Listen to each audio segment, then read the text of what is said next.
Bismillahirrahmanirrahim. Assalamualaikum warahmatullahi wabarakatuh. Baiklah, nama saya Muhammad Habib Ilham Khalid. Saya mahasiswa Manajemen Pendidikan Islam pasca sarjana IAIN Perusahaan, ingin mempresentasikan tentang Metric of Relevant Studies, yaitu bagaimana kita mencari studi relevan atau literature review atau literature research dari jurnal-jurnal atau 25 jurnal yang telah kami baca sebelumnya. Baiklah, sebelum kita masuk kepada pembahasan jurnalnya satu persatu, kami akan membahas dulu apa itu literature research. Menurut Hasibuan Zainal atau tahun 2007, literature review itu berisi uraian tentang teori, temuan dan bahan penelitian lain yang diperoleh dari bahan acuan untuk dijadikan landasan kegiatan penelitian. Uraian dalam literature review ini diarahkan untuk menyusun kerangka pemikiran yang jelas tentang pemecahan masalah yang sudah diuraikan dalam sebelumnya pada perumusan masalah.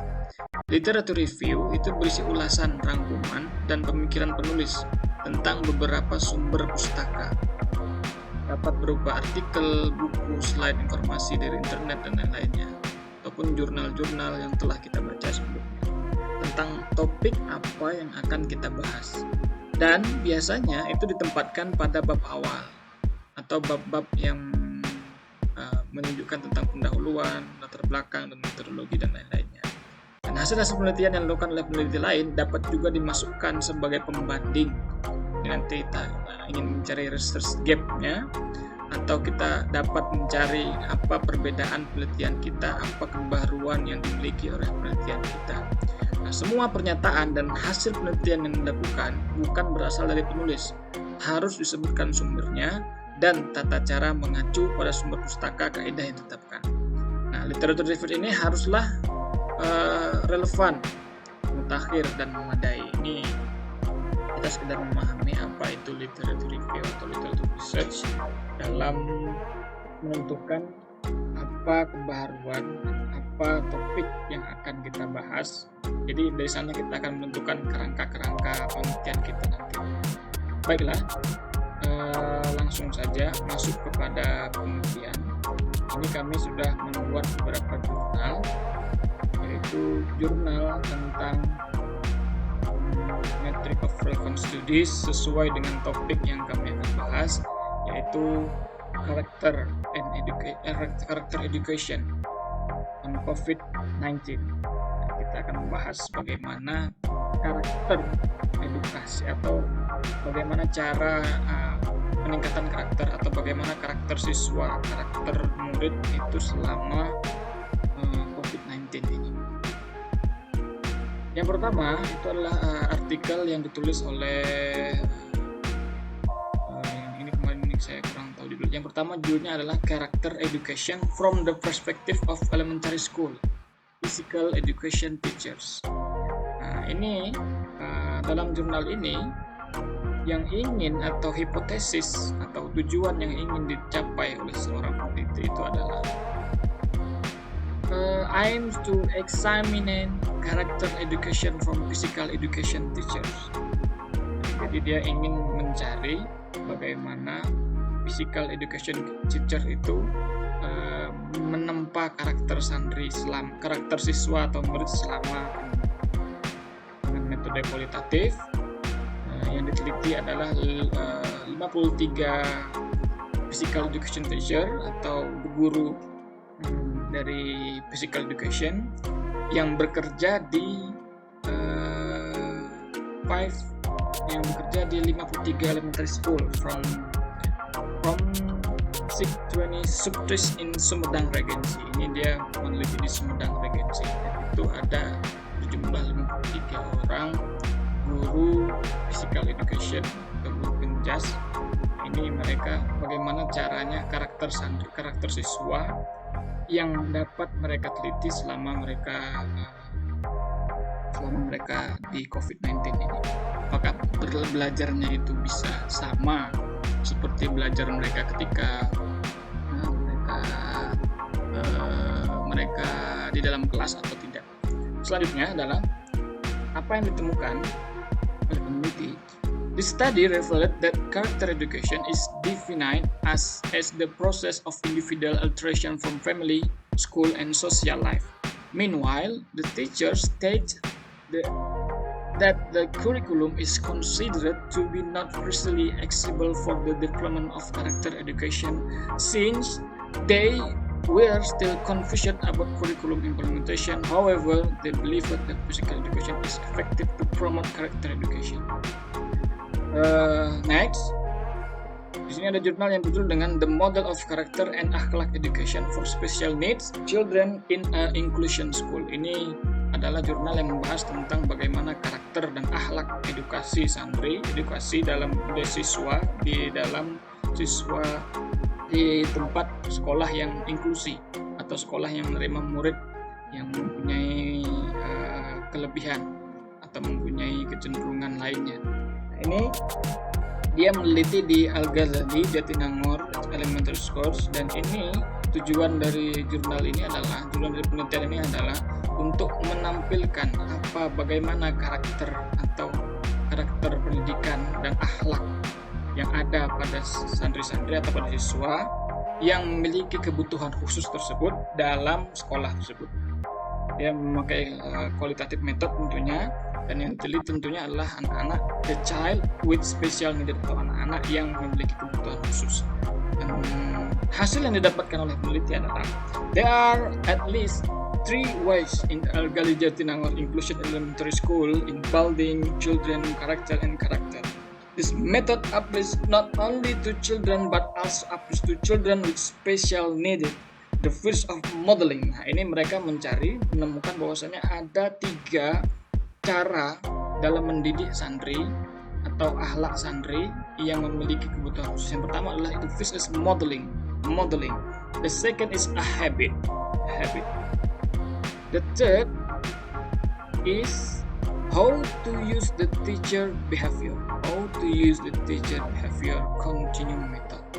Ada 3 tadi yang ditemukan. Yang pertama modeling, yang kedua habit atau kebiasaannya, yang ketiga adalah teacher behavior continuum. Lanjut ke jurnal yang ketiga, COVID-19 and Islamic Education in School Searching for Alternative Learning Media. Nah, ini bagaimana COVID-19 itu bisa jalan dalam media learning. This paper ini adalah penelitian ini bertujuan untuk discuss the effort of the teacher so that the learning process continue as usual even during the COVID period. Dengan metode qualitative method yang diteliti adalah 275 teacher atau 275 guru dari Islamic Education in the State Elementary School of Palembang City. Dan ditemukan di sini online learning during the COVID-19 pandemic period encounter various obstacles encountered from the survey result, but in broad outline can be explained and follow. Nah, ini ditemukan the large number of internet quota requirement had an impact on pension spending and quota process fine. Inadequate teacher combined maximum platform function. The teacher was more focused on giving assessment rather than delivering the material directly through paper. The student ability to use online media was lacking. Like the parental awareness of the responsibilities as first educator. Lanjut pada jurnal yang keempat, Islamic Education at MTSN 1 Tapan di tengah the COVID-19 era. Bagaimana ini yang diinginkan oleh peneliti adalah bagaimana Islamic edukasi atau edukasi pendidikan Islam dalam masa-masa COVID-19 ini di MTSN 1 Tapanuli Tengah. The purpose of this writing is to know the impact of Islamic education in MTSN 1 Tapanuli Tengah during the pandemic of COVID-19. Dengan menggunakan qualitative method, pandemic of COVID-19 provides a lesson in this home-based study that require parents to monitor the development of their child. Oke, kita lanjut kepada jurnal yang kelima. dengan judul Implementation of Islamic Religious Education Learning in Higher Education on the Pandemic Period. Studi ini mendapatkan bahwasanya learning online itu memiliki beberapa banyak masalah yang dapat ditimbulkan. Yang pertama adalah economically disadvantaged student, atau masalah ekonomi yang bisa menyebabkan siswa itu tidak ada kuota atau tidak maksimal dalam pembelajaran karena HP-nya kurang bagus atau HP-nya tidak bisa menerima sinyal dengan baik. Nah, ini sangat disayangkan dan akhirnya ini bisa membuat siswa itu tidak maksimal dalam mendapatkan pendidikan. Tapi di sini juga akan dapat mendapatkan sebuah masa positif, yaitu siswa jadi semakin aktif, siswa jadi semakin bisa memakai teknologi dengan baik. Yang keenam adalah jurnal Boarding School dengan judul Boarding School Pesantren Education During COVID-19 Pandemic at Darul Hikmah Pekanbaru Indonesia.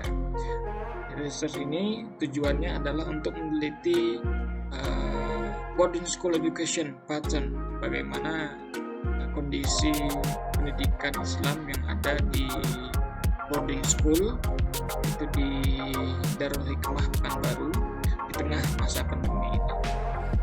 Yang dapat disimpulkan atau hasil yang didapatkan oleh peneliti adalah, based on discussion can be concluded that the pattern of education carried out in boarding school Darul Hikmah Pekanbaru implements a limited learning pattern, namely limiting some students to study at home and other doing learning in dormitories. Jadi ada dua kesimpulan yang didapatkan oleh peneliti di sini adalah, peneliti mendapatkan dua cara, yaitu satu, yang pertama mereka belajar di rumah masing-masing, yang kedua mereka belajar di dormitory atau di asrama mereka masing-masing tengah masa pandemi. Mereka membagi itu menjadi dua, dan yang didapatkan oleh peneliti adalah pembelajaran secara tatap muka atau pembelajaran yang asrama santri yang berada di asrama itu akan lebih maksimal daripada santri yang berada di rumah. Selanjutnya, yang ketujuh adalah response and negotiation of pesantren in maintaining the values of pesantren during the COVID-19 pandemic, a case study of Pondok Pesantren Darus Sunnah Hadis. Ini bagaimana apa yang diinginkan oleh peneliti adalah was to analyze how Islamic boarding school in urban areas respond to this pandemic by conducting a blended learning system as an alternative to teaching pesantren values and religious science. Ini peneliti ini menemukan bahwasanya pandemi COVID-19 itu memiliki major impact yang mengubah pesantren edukasi atau pendidikan di pesantren. Yang sebelumnya pesantren itu harus berada di tempat, ini harus dirubah karena COVID-19. Mereka harus belajar di rumah atau belajar dengan blended learning, sekali-kali luring dan sekali-kali harus daring. Nah, ini mereka juga menemukan beberapa masalah di sini. Yang pertama adalah karakter santri itu akan lebih mudah terbina jika santri itu berada langsung atau santri itu berhadapan langsung dengan gurunya. Ini yang lebih ditemukan oleh para peneliti. Selanjutnya kita masuk kepada yang 9, Kemuhamadiyahan Advancing Learning Styles and Model of Islamic Education in Higher Education. Ini mereka bagaimana meneliti tentang model atau karakter model Islamic Education di Higher Education, di pendidikan yang lebih tinggi. Pendidikan lebih tinggi itu dimaksudkan oleh ada SMA, ada kuliah dan lain-lainnya. Yang ingin diteliti oleh peneliti adalah novel survey instrument was developed to evaluate the motivation of teacher. Mereka ingin meneliti tentang motivasi teacher, educator for entering the profession, as well the relationship between teacher guidance and counseling with Islam and Kemuhamadiyahan at Kepanjang region. dengan menggunakan plotted method yang didapat oleh peneliti adalah as human extensions become more complicated, technological advancement become more swift and rapid, the advantage of technology undoubtedly play several functions in human extents. Human may use variety of sophisticated technology item to assist and expedite human labor process. Ini mereka menemukan bahwasanya model yang diterapkan oleh para pengajar ini adalah model yang harus efektif dan efisien, yaitu dengan menggunakan teknologi dan juga menggunakan data-data dan menggunakan hal-hal yang baru yang menarik si anak tadi untuk belajar. Jurnal yang ke-11 adalah Character Education from the Perspective of Elementary School Physical Education Teacher. Ini tadi lanjutan yang tadi, bagaimana guru physical education, guru physical education itu bisa efektif di dalam pengajaran COVID-19 ini. Selanjutnya, Learning Outcome and Student Preference with Flipped versus Lecture Guest Teaching Model in Block Curriculum. Nah, ini dia ingin menguji atau meneliti tentang student performance. Bagaimana performance seorang murid itu dengan topik taught using the flipped model would be higher compared to when those topics were taught using the traditional lecture guest format. Bagaimana reaksi student atau bagaimana performa seorang siswa itu di masa pandemi ini atau di pembelajaran learning yang biasa atau pembelajaran learning dengan cara flipped learning. Oke, lanjut ke jurnal yang selanjutnya, yaitu dengan judul Exploring Data Driven Youth Character Education Framework as Systematic Literature Review on Learning Analytics Model and Participatory Design. Nah, studi ini mendapatkan hasil yaitu Systematic Mapping, Literature Review, and How Impact of Character Development Intervention. Data-driven decision making is clearly more than assessment system. Our result present model of developing data-driven program and showed that LA could be applied in participatory way that education as part of broader kilometer process, KM process oriented toward the development of character. Jadi mereka menemukan bahwasanya karakter itu bisa ditingkatkan dengan cara metodologi participatory design. Nah, jadi siswa itu lebih beraktif dengan participatory design ini dengan cara menambah development karakternya atau menambah program yang melibatkan siswa dalam sesuatu kegiatan. Tentunya ini ada jurnal yang berjudul Implementation of Islamic Religious Education Learning in Higher Education on the Pandemic Period. Jadi studi ini adalah bagaimana ini yang diinginkan oleh studi adalah explain and describe the implementation of PI learning in higher education institution during the pandemic. Dengan metode kualitatif, PI learning online makes some economically disadvantaged study unable to carry out online learning to the maximum student who are outside the island of Java also find it difficult to get internet access when doing online learning directly. In fact, there are some students when conduction midterm exam are unable to do the task by writing in Microsoft Word because they do not have a laptop. Besides difficulties, they are also creative lecturer and student. They are able to create YouTube and Instagram account to do learning. Ini didapatkan bahwasanya dengan cara PI ini dengan mendidik anak-anak pendidikan agama Islam di perkuliahan itu dengan cara membuat konten-konten yang berisi dalam YouTube dan Instagram, karena mereka lebih bisa membuat konten itu dengan meningkatkan konten-konten mereka. Oke, baiklah. Selanjutnya ini ada sebanyak 25 artikel ya, kita bahas yang artikel yang terakhir aja, yang 23, 24, dan 25. Yang terakhir ini the effect of project-based learning with virtual media assistant on students' creativity in physics. Jadi ini yang dibahas di sini adalah studi aim to examine the effect of virtual media. Apa efek virtual media toward student creativity? Jadi apa manfaat dari sosial media itu terhadap kreativitas seorang murid tadi? This question experimental study uses pretest posters control group design. Mereka menggunakan studi dalam group design. Yang didapatkan atau hasil dari penelitiannya adalah the ability of both classes are relatively at the same level can be categorized as low because students had not received explanation on material about optical device, so that they did not understand the concept. When they did the test, they only relied on their initial knowledge that they got from the previous level of education when they are not given any material or test. Selanjutnya ada Darul Hikmah Boarding School. Proses pendidikan yang berada di Darul Hikmah Boarding School di masa pandemi ini. Bagaimana Darul Hikmah itu menerapkan pendidikan di masa pandemi. Jadi hasilnya adalah mereka mengintegrasikan pattern education and teaching in boarding school at Darul Hikmah during pandemic is follow the first stage of preparation. Jadi mereka membuat preparation atau persiapan yang baik. The second stage of implementation, dan mengimplementasikan persiapan mereka tadi. The third of supervision, dan mereka melakukan supervisi terhadap guru-guru yang mengajar tadi.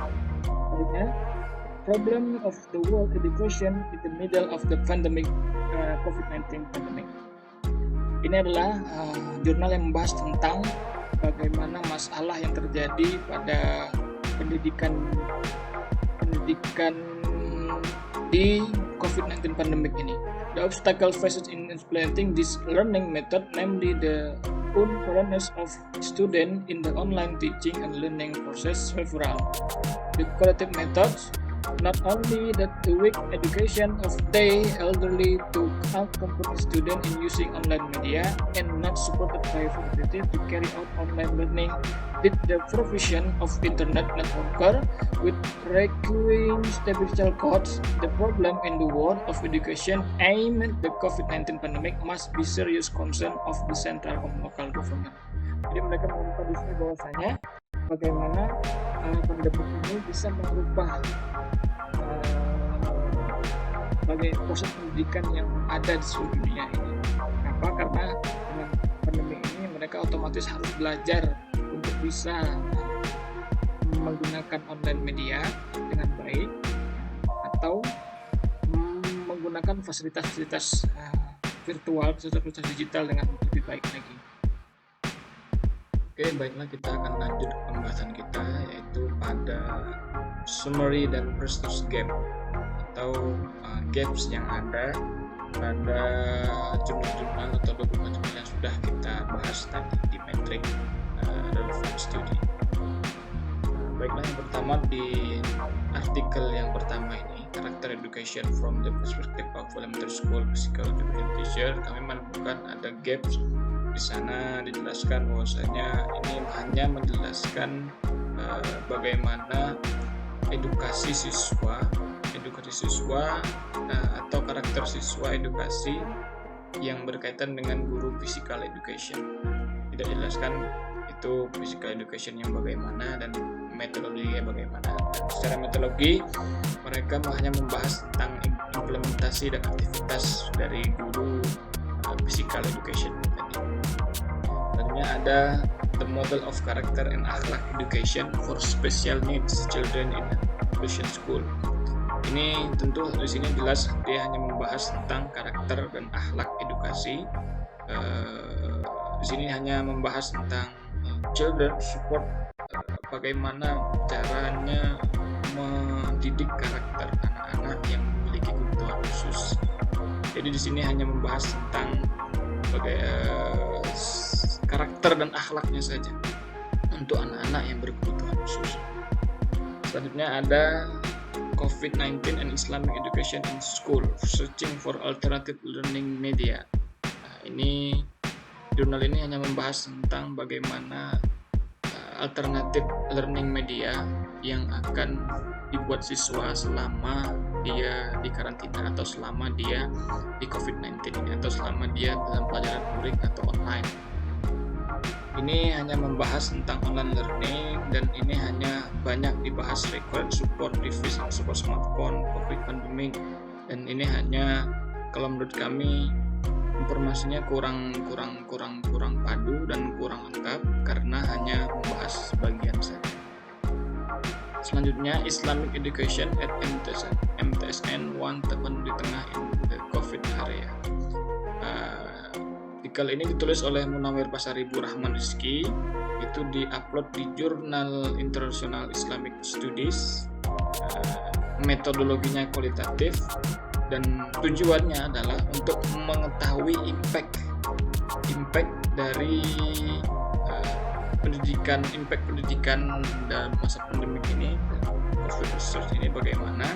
Dan ini menurut kami hasilnya, dan yang belum dibahas di sini adalah bagaimana pendidikan karakter anak-anak itu setelah mereka menjalani COVID-19.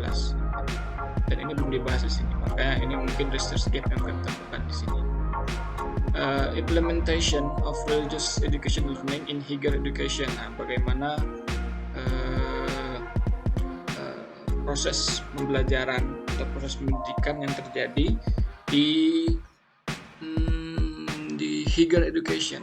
Berarti higher education ini termasuk universitas, SMA dan lain-lainnya. Artikel ini kalau menurut kami di research gap kami menemukan bahwasanya di sini hanya membahas tentang bagaimana cara implementasi dari sebuah teknologi dan diterapkan dalam pendidikan yang ada ketika pandemi ini. Terus ada di sini judul boarding school. Ini juga sesuai dengan judul kami, boarding school education during COVID-19 pandemic at Dar Hikmah Pekanbaru, Indonesia.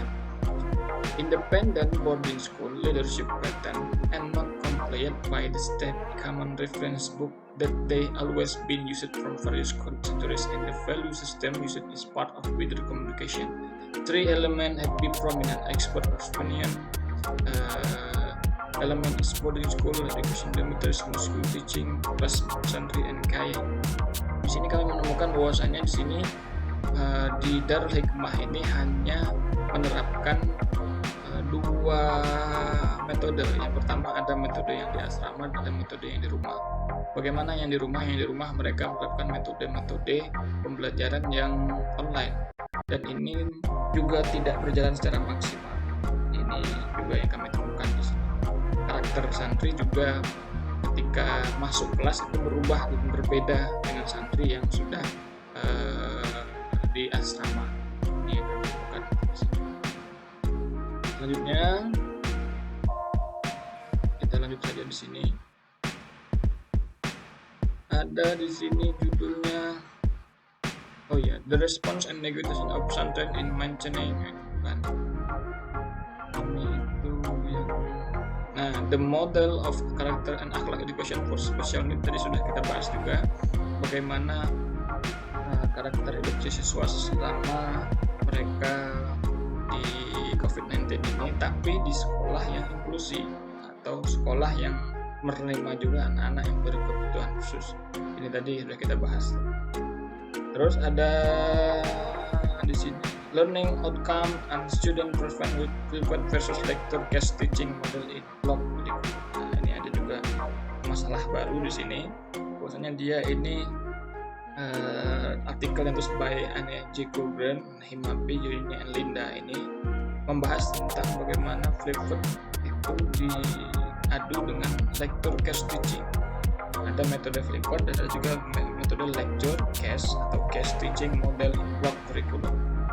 Dan di sini hanya membandingkan antara metode Flipboard dan metode lecture. Di sini kami mendapatkan bahwasanya metode lecture case teaching ini lebih baik daripada metode Flipboard ini, karena metode lecture case teaching ini mengajak secara langsung siswa atau mahasiswa untuk berpikir dan bergerak aktif dan kreatif. Selanjutnya, exploring data-driven new character education framework as systematic literature review or learning alternative model and particular design. Ini karakter edukasi yang di framework sistem literatur review. Ini sangat bagus sekali ini jurnalnya. Dan di sini kami dapatkan bahwasanya Aspref active as how learning analysis could be used to improve character education in school, which is particularly relevant in developing regions where ICTs applied to education are growing faster than in developed countries. Jadi edukasi framework yang literary review or learning analytic model, learning dengan menganalisa atau dengan participatory atau dengan mengikuti desain yang telah dibuat itu lebih aktif dan lebih bagus lagi dan sangat bermanfaat, dan itu sangat bisa membantu siswa dalam kehidupan sehari-harinya nanti dan di masa depannya nanti. Ini yang kami temukan dan ini sangat bagus sekali konklusinya. Lanjut kita ke yang ke-24 saja. Ada ini boarding the problem of world education in the middle of the pandemic. Ini hanya membahas tentang problemanya saja, problematika yang terjadi selama pandemi ini, dan ini di banyak negara, dan ini hanya menggunakan metodologi research dengan cara library research saya dan hanya mengangkat hal isu itu saja, dan ini kurang bagus menurut saya. Boarding school education during COVID-19 pandemic dan Darul Hikmah Akbar. Ini bagaimana pendidikan di boarding school atau pesantren daring ketika COVID-19 di Darul Hikmah Pekanbaru Indonesia. Yang kami dapatkan di sini juga sama dengan tadi, bahwasanya Darul Hikmah ini menerapkan beberapa cara, yaitu dengan cara membuat mixing. Ada yang di asrama, juga ada yang di dalam tempatnya masing-masing. Yang terakhir ini adalah the problem of the world education in the middle of the pandemic. Ini juga sama tadi, isu-isu apa saja yang terjadi ketika pandemi ini, dan ini hanya membahas problema-problema itu saja, tidak tentang bahas tentang fakta yang ada di lapangan, hanya sekedar library research saja. Mungkin itu yang dibahas di sini dengan metric of problem study. Nah, selanjutnya setelah kita membaca 25 artikel tadi, kita bisa menemukan peta penelitian. Kita bisa menentukan penelitian apa yang akan kita ambil dari jurnal-jurnal yang sudah kita baca tadi. Adapun jurnal-jurnal tadi itu fungsinya sebagai literatur review atau studi literatur yang kami baca, dan itu sangat baik sekali dalam menentukan topik penelitian. Adapun topik penelitian yang akan kami bahas itu adalah tentang karakter santri, karakter dan akhlak santri dan kepemimpinan di kiai dalam pesantren. Seperti yang kita ketahui bahwasanya pesantren di Indonesia itu identik dengan kiai dan santri. Apa itu pesantren? Pesantren itu adalah ada masjid di dalamnya, ada kiai di dalamnya, dan ada santri di dalamnya. Kiai itu sebagai central figure dan santri itu sebagai orang yang mengikuti dan orang yang ingin belajar pada kiai tersebut, dan masjid sebagai pusat tempat ibadahnya, dan juga harus bersistemkan asrama. Nah, ini harus kita banyak pelajari di sini. Bahwasanya ketika santri dan kiai ini ada dalam satu tempat, itu baru bisa dikatakan pesantren. Lain jika seandainya kalau kiai itu berada di luar tempat sedangkan santri di tempat yang lain, nah itu belum bisa disebut pesantren. Maka pesantren itu harus ada kiai yang tinggal 24 jam di sana bersama santri-santrinya, barulah itu bisa disebut dengan pesantren. Nah, ini sesuai dengan yang kami pelajari di atas. Kami ingin mempelajari karakter santri tersebut itu berpengaruh atau tidak dengan kepemimpinan seorang kiai. Nah, seperti yang kita ketahui, di Indonesia ini istilah pendidik itu seringkali disamakan dengan guru. Guru itu sama dengan pendidik. Apabila berkata, sejatinya bisa digugu, dan apabila berlaku, dan dia bisa ditiru. Ini dalam Undang-Undang Nomor 20 Tahun 2003 disebutkan Pendidikan nasional berfungsi mengembangkan kemampuan dan membentuk watak serta peradaban bangsa yang bermartabat dalam rangka mencerdaskan kehidupan bangsa, bertujuan untuk berkembangnya potensi pendidik agar menjadi manusia yang satu, beriman dan bertakwa kepada Tuhan Yang Maha Esa, dua, berakhlak mulia, tiga, sehat, yang keempat, berilmu, lima, cakap, enam, kreatif, tujuh, mandiri, 8 menjadi warga negara yang demokratis, warga yang demokratis dan bertanggung jawab. Akhlak mulia merupakan aspek penting dalam mendidik anak. Bahkan satu bangsa yang berkarakter juga ditentukan oleh tingkat akhlaknya bangsa. Dalam ayat tersebut juga dinyatakan tentang pembentukan watak. Pembentukan watak ini dapat dikatakan sebagai upaya pembentukan karakter. Jadi di sini saya sebutkan bahwasanya pembentukan watak itu sama dengan pembentukan karakter. Jadi ketika watak itu sudah terbentuk, maka karakter siswa juga akan terbentuk dengan watak tadi.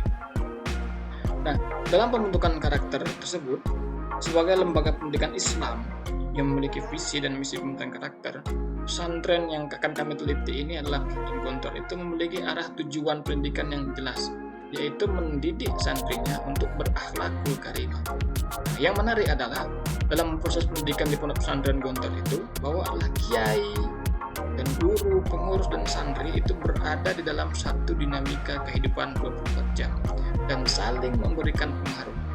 Tadi kita membahas tentang karakter yang ada di guru physical education, bagaimana karakter di siswa yang membutuhkan kebutuhan khusus, bagaimana karakter siswa selama COVID-19 ini.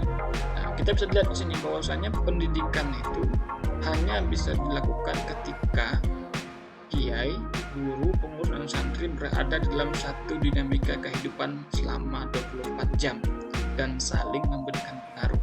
Nah, ini yang akan kami bahas.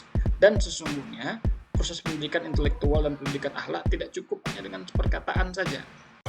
Tidak cukup dengan pengarahan saja, tidak cukup hanya dengan kita menjelaskan saja, akan tetapi haruslah dengan pembentukan lingkungan dan keteladanan. Maka seluruh apa yang kita lihat, didengar, dikerjakan santri itu merupakan unsur penting dalam pendidikan intelektual dan akhlak. Inilah salah satu nilai-nilai atau salah satu tujuan utama di Pondok Pesantren Gontor tadi. Hal ini yang membedakan Potret Pendidikan Gontor dengan lembaga lainnya, karena dalam konteks kekinian, pada umumnya sistem pendidikan di Indonesia belum menyentuh pendidikan karakter secara kuat. Nah, tadi kita dibahas pendidikan karakter itu hanya sekedar saja yang dilakukan, belum secara rinci dan karakter secara kuat. Padahal pendidikan dalam pendidikan karakter sering disebut sebagai jiwa sebuah pendidikan. Tanpanya, pendidikan seperti kehilangan roh dan berubah sekedar menjadi sarana pelatihan otak bagi peserta didik. Mengembalikan roh pembentukan karakter dalam sekolah ini merupakan sebuah kebutuhan mendesak yang tidak dapat ditawar lagi. Nah, di sini kami melihat guru di Gontor itu memiliki kualitas kesungguhan, relasi, karakteristik yang diteladani. Contohnya, guru itu selalu berpakaian rapi di depan santrinya, baik ketika mengajar maupun sedang berada di lingkungan sekitar pondok. Jadi tidak pernah kita menemukan guru itu berpakaian yang kurang rapi, potongan rambut yang kurang rapi, atau celana mungkin yang kurang rapi, atau celana yang model-model sekarang yang kurang footbray dan lain-lainnya. Ini memiliki pengetahuan tentang keilmuan yang luas, memiliki jiwa kepemimpinan, memiliki keikhlasan, kedisiplinan, dan lain sebagainya yang patut dicontoh oleh santrinya. Nah, dalam proses pendudukan katedral Gontor ini berjalan secara langsung tanpa disengaja. Oleh karena itu, segala sesuatu dari setiap aspek yang ada di pondok diharapkan untuk memiliki kepribadian yang baik dan memelihara tingkah lakunya, seperti berpakaian rapi, rambut rapi, sopan santun, serta beradab dan lain-lainnya. Nah, proses pendidikan karakter guru harus mampu menciptakan manusia yang siap. Nah, inilah tujuan pendidikan di Gontor itu adalah menciptakan manusia-manusia yang siap dan eksis untuk hidup di tengah perubahan yang ada. Sehingga mereka tidak takut dengan segala sesuatu yang menyerupanya, melainkan mampu mengendalikan sebuah perubahan. Bagaimanapun, pembentukan karakter merupakan salah satu kunci yang sangat esensial dalam kehidupan, baik buruknya kepribadian tergantung dari pendidikan karakter. Nah, dari data prasurvei di atas, penulis mendapatkan bahwasanya bahwa ketelatenan guru, kedisiplinan guru menjadi salah satu target poin dalam pembentukan karakter santri di Pondok Darussalam Gontor Kampus 9 dan pengasuh serta pembantu tentunya. Guru-guru sudah melaksanakan perannya sebagai usaha meningkatkan mutu pendidikan dalam lembaga yang dipimpinnya dan mengimplementasikan ketelatenan dan disiplinnya dalam manajemen pesantren sebagai landasan dalam usaha pembentukan karakter santri untuk mencetak generasi yang tangguh yang siap untuk menjadi pemimpin umat dan mentor kaum seperti yang disampaikan oleh Kiai Haji Muhammad Sulkasi. Jadilah manusia yang kuat iman, kaya ilmu, kaya jasa, kaya harta. Semoga dirimu sama dengan 1000 orang bahkan 1.000.000. Nah, inilah yang akan kami ambil, topik yang akan kami ambil berdasarkan 25 artikel yang telah kami baca tadi. Di sana banyak kekurangan dan juga banyak hal-hal yang bisa kami ambil di sana. Pertama tadi di artikel atau jurnal-jurnal membahas tentang pendidikan yang ada di era pandemi. Bagaimana pendidikan karakter itu bisa maksimal di era COVID-19 ini, dan itu sangat berpengaruh dengan ketelatenan guru atau tidak di Pondok Darussalam Gontor Kampus 9 Curug Air. Yang kita tahu bahwasanya kampus Gontor ini tetap mengadakan tatap muka meskipun dalam masa pandemi. Dari awal sampai sekarang tidak ada mixing. Karena konsepnya tadi bahwasanya ketika pondok itu yang dinamakan pesantren itu adalah adanya kiai, ada guru dan ada santri di dalam satu tempat dan mereka saling memberikan pengaruh satu sama lainnya. Nah, jika itu tidak ada di satu tempat itu belum bisa dikatakan pesantren menurut Gontor ini tadi kampus 9 lain tadi. Nah, berdasarkan uraian yang kami sampaikan di atas, timbullah topik penelitian atau topik judul dari penelitian kami itu adalah pengaruh ketelatenan guru dan kedisiplinan terhadap pembentukan karakter santri Pondok Darussalam Gontor Kampus 9 Curug Air. Inilah yang akan kami bahas, dan dari 25 topik yang telah kami baca tadi, kami yakin dan kami sangat yakin bahwasanya ketelatenan guru dan kedisiplinan itu berpengaruh atau tidak terhadap karakter santri Pondok Darussalam Gontor Kampus 9 Curug Air, sehingga kita tahu bahwasanya banyak lulusan dari Gontor Kampus 9 Air ini sudah jadi orang-orang yang hebat, ada yang dapat siswa di Turki, Mesir, Sudan dan lain-lainnya. Nah, ini yang ingin kami teliti lebih dalam lagi, ini yang ingin kami cari lebih dalam lagi, kami telusuri lebih dalam lagi apa pengaruh ketelatenan guru dan kedisiplinan terhadap pembentukan karakter santri di Pondok Darussalam Kampus 9 Curug Air. Mungkin ini saja yang dapat kami sampaikan.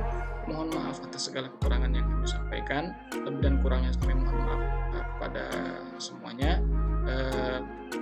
Ini hanya sekedar pembelajaran. Mungkin ada tambahan, mungkin juga ada beberapa kekurangan. Kami mohon maaf sebesar-besarnya. Mungkin sekian dari kami. Wassalamualaikum warahmatullahi wabarakatuh.